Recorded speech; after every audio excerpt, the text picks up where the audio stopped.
दोस्तों, कल्पना कीजिए अगर आप आज से 1500 साल पहले एक शांत सुबह में नालंदा विश्वविद्यालय के प्रांगण में खड़े ये होते सच है क्या? तो सबसे पहले आपके कानों में जो आवाज आती है वे साधारण आवाजें नहीं होती। कहीं से वैदिक मंत्र उच्चारण सुनाई देता है, ओम भद्रम कर। तो कहीं से छात्रों के बीच गहरा तर्क वितर्क। The dawn illuminates our path to truth. कहीं गुरु अपने शिष्य को धर्म, दर्शन और विज्ञान की गुण बताते समझाते रहे होते हैं। पूरा वातावरण ऐसा लगता है मानो ज्ञान स्वयं सांस ले रहा हो। नालंदा केवल पढ़ने की जगह नहीं थी, यहाँ अपने आप में एक पूरा जीवित नगर था। यहाँ हजारों छात्र रहते थे, साथ में भोजन करते, दिन रात अध्ययन करते और विद्वानों से प्रश्न पूछते थे। सब कुछ निःशुल्क था, भोजन, आवास, शिक्षा, लेकिन बदले में एक ही चीज मांगी जाती थी, कठोर अनुशासन। छात्रों को समय का पालन करना पड़ता था, नियमों का सम्मान करना पड़ता था और अध्ययन के प्रति पूर्ण समर्पण रखना पड़ता था। यहाँ आलस्य के लिए कोई स्थान नहीं था।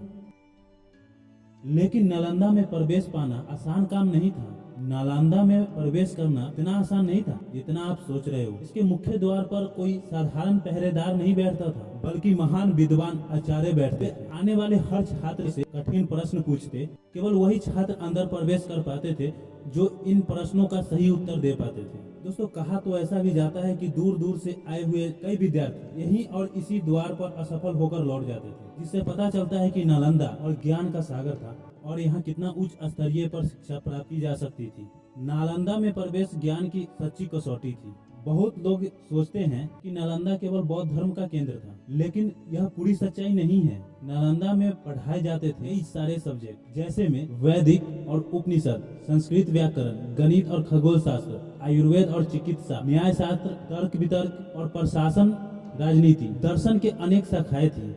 यानी उस समय लगभग हर प्रमुख ज्ञान विषय नालंदा में उपलब्ध था। दोस्तों, यही कारण था कि चीन, तिब्बत, कोरिया और श्रीलंका जैसे देशों से विद्यार्थी हजारों मील की यात्रा कर शिक्षा लेने आते थे। नालंदा सचमुच में पूरी दुनिया का शिक्षा केंद्र बन चुका था। नालंदा के आचार्य साधारण शिक्षक नहीं थे, वे अपने युग के सबसे बड़े विद्वान थे। आचार्य शिलभद्र जैसे महान गुरु यही शिक्षा देते थे।